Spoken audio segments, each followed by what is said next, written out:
Namaste, assalamu alaikum, shalom, ni hao, buenos dias, essa é a Aquaba, welcome, buenas tardes, what up though? This is Cafe Melange, and it is same day, different location, and adjustments accordingly. And rather than having a specific topic per se, there are updates and there's progression and this that, and the other. Working on combos and invites and stuff like that. However, actually for the moment today, what I share is a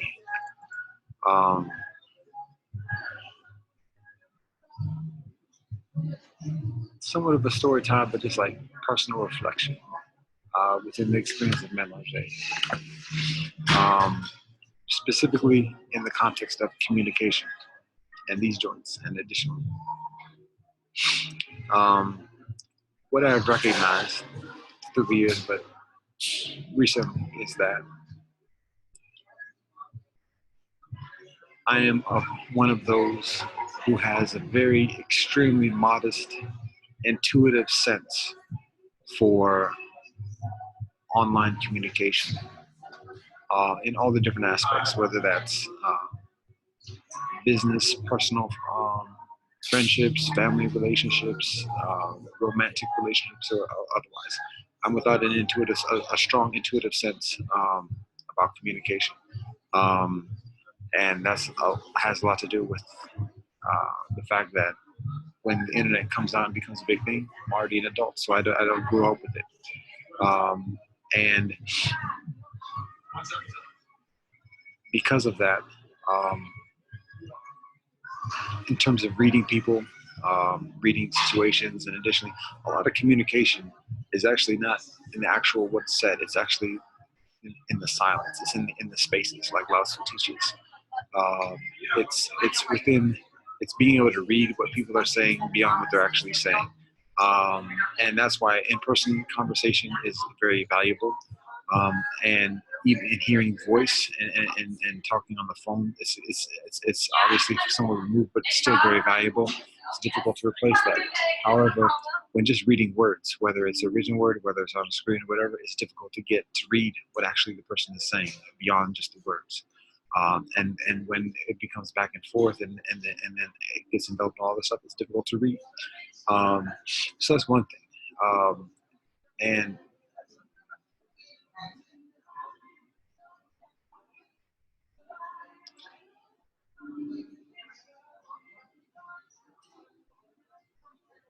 there are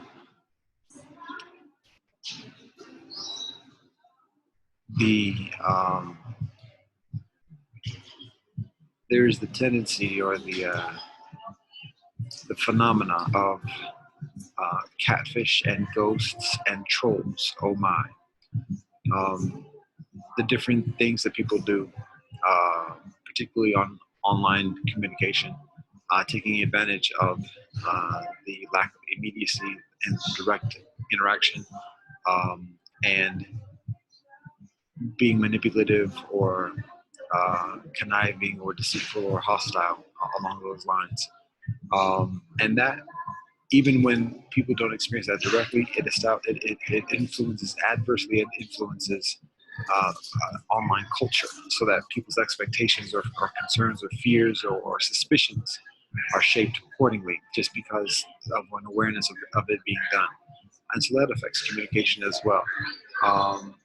And even when in texting and even today with calls, robocalls, and additionally, the fact that somebody didn't call back or this and the other, there's a lot of uncertainty, and there's just difficulty reading it. Back in the day, if somebody didn't call, okay, they didn't call. Chances are, for the most part, not interested. So I quit. Now these days, it's different. So all that being said, there's the consideration of a few things. One is being aware of what the conditions are.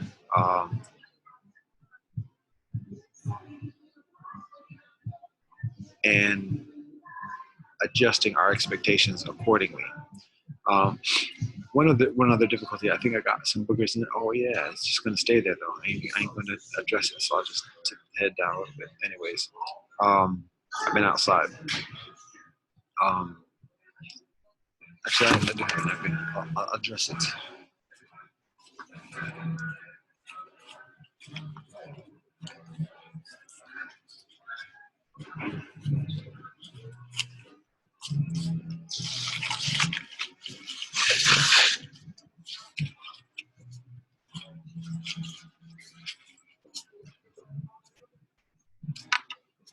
So pleasant, so pleasant. So, um,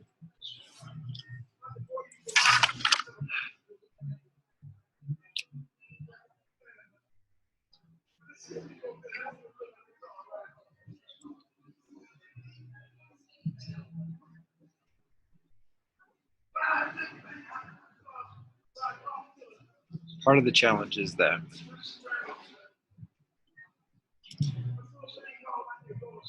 I said before, there's a lot of communication. The vast majority of communication exists beyond the words, beyond what's actually said. Um, it's what's not said, it's what's said to other beings and additionally. Um, so, in dealing with the challenges, there are a few things to be done. One is being aware, like I said, about the conditions, the circumstances, and from that, with that awareness, even further to having patience and recognizing the choppy waters of the interweb and and adjusting expectations accordingly. Um, and then an additional thing is very common sense. Emphasize direct personal communication uh, via phone, via video, direct video, and in person. How about that? But continually strengthening the relationships, strengthening communication with as much direct interaction as possible so that the emails, the texts, the messages, the posts, and all that other stuff, the comments are better understood and contextualized within the larger scope of interaction and familiarity. So those are some considerations. And an additional thing of people like myself, I'm I am a social loner, and so don't mess around with too much guys. And that's throughout my life. I've often been the dude on the fringes or the margins or whatever else. I'm very comfortable, but that's just the way it is. So the reason why I say that is because part of the tendency or part of the what comes with that is not having too much interest or patience for other people's BS, and not getting caught up in trends and what's popular and this and the other, not trying to be popular, and so when not doing the popular thing that everybody else likes in order to be liked by everyone, dealing with according. Oh, you don't like me like that? All right, very cool. I keep on rolling how I do. Um, So that same goes for online. Don't worry about being trendy. Don't worry about what everybody else is talking about. Don't worry about popular media or trending or influencers, whatever else. Worry about substance.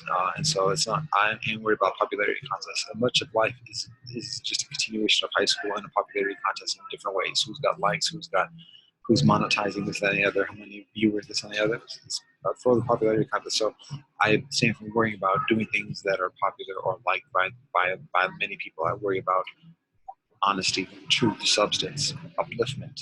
And it's not always popular. It involves challenging people, and particularly people who've seen or who are proclaimed getting it ready, for challenging that too. So, and then being called crazy or ignorant or whatever else. So I ain't worried about that either. Uh, I'm not looking for that. I'm not trying to get that, but I'm focusing on what's important. So all that being said, when it comes to communication, I worry less about what the perceptions are and the etiquette is. I'm mindful of etiquette because I recognize how it affects people, but I worry less about the etiquette and about being popular and maintaining polite pretenses, um, and worrying focusing increasingly on substance. So ain't doing the popularity contest, and that does affect communication. And so logical results may be, well, if you're worried about communication, why not worry about that? That's part of the challenge. Because what the teachings of our ancestors, our ancients, our prophets and sages tell us is that the masses are on some BS. And so it's the duty of the prophet, the righteous one, or whatever else, is a matter of finding the appropriate balance between what's righteous and truthful and honest and compassionate and humble and everything else, and then also reaching people where they are. And so there's some cats who provide us an example of saying bollocks to the masses and then get caught up accordingly, martyrdom and outcast or whatever else. And some people say, oh, we'll do this and become a saint and be revered by the people. So there are a lot of different examples, big examples throughout history about all these different paradigms. So we each have to find our appropriate balance of how we reach back. But I continue to search for mine. So that continues to affect, influence the communication and perhaps the efficacy or the perceived efficacy, at least in the short term. I've also recognized that in doing this shtick for years and going on decades at this point, there's a certain constancy and there's a certain recognition of that as well, and a certain stability and certain resonance and gravity that is established in staying true to the game. Now that being said, there's the one other thing I have to say. I often go to this, and people might, whoever cares, consider me obsessed about this notion. But when I graduated from law school, um, things changed, and so there's a reason for me sharing this again. But like everything, everything changed for me and my experience. Now, I mentioned on previous joints that when I graduated from law school, this is when the 11th of September happened, and so the whole society was in hysteria, and much of what's experienced today is a continuation of that, with different degrees of ebbs and flows and additionally. But for me, like everything, the universe changed when I graduated from law school, and in like huge fundamental ways. And this and I share this because I think some people talk about a coming of age experience or coming of age stories and this and the other. And so we all go through this process of like awakening and like finding our purpose in life and our walk in life, going from like the greenhouse or the sheltered environment, the age of innocence or whatever, and then like being in life and like here it is, what's up. So that was, for me, that was graduating from law school, and it wasn't pretty. It hasn't been pretty since, but it's been extremely beautiful. But it's a continual toil. But the thing I have to say about it is this: it was difficult at the beginning to discern what was going on. Things were changing, what was difficult was to discern: was it me? Was it just like I'm going through this and it's all about me, or is it everybody else? Everybody else is tripping, or whatever else, or is it just life? Like this is how life is, and or either life in general, or just the progression of life. Like when we get to a certain age, this is how it is, or is it God? Is there some kind of like divine will and manifestation that's making things like this? And so, is it me? Is it everybody else? Is it life, or is it God? What is it? So it has to be something.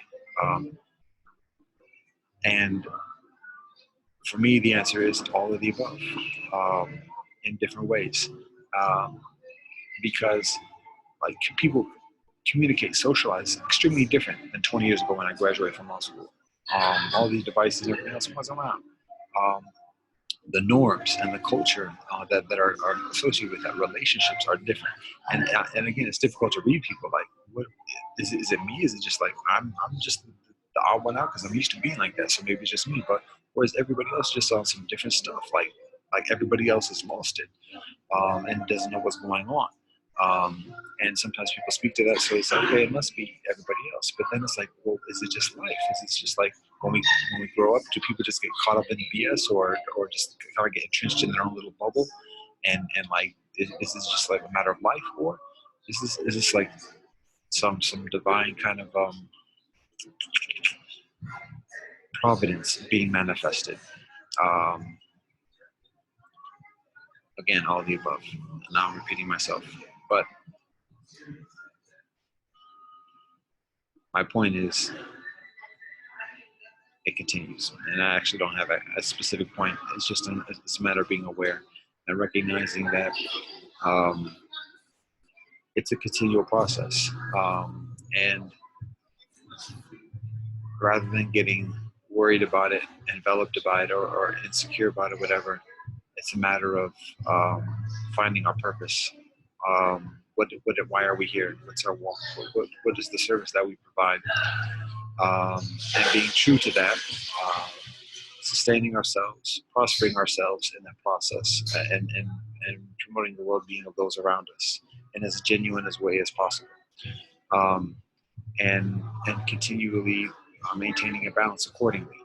And in doing that, we find adjustments, we find harmony, we find well-being, um, we find healing um, within our relationships, within our behavior, um, and with those around us. It ain't perfect. It's not always cheery days and everything else like that. But there's a matter of understanding and patience and resolve, gambaru, um, in dealing with the challenges, blessings and curses in every day. And the curses are just lessons in disguise. And oftentimes it's easier said than done. But when we have an awareness of that, then we are increasingly proficient in manifesting a curse into the blessing through the lesson. And much of this is done through communication. And communication is enhanced through, like I said, awareness, patience, and direct personal interaction. And whenever there's an absence or a challenge or diminution, meaning a lessening of that experience, whether it's direct interaction or whether it's whatever else.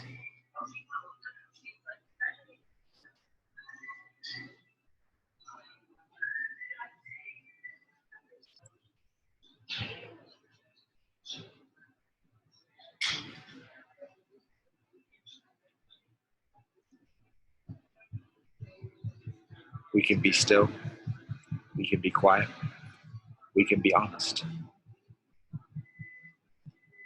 And through that stillness, through that quiet, and through that honesty, we are better aware of what the conditions are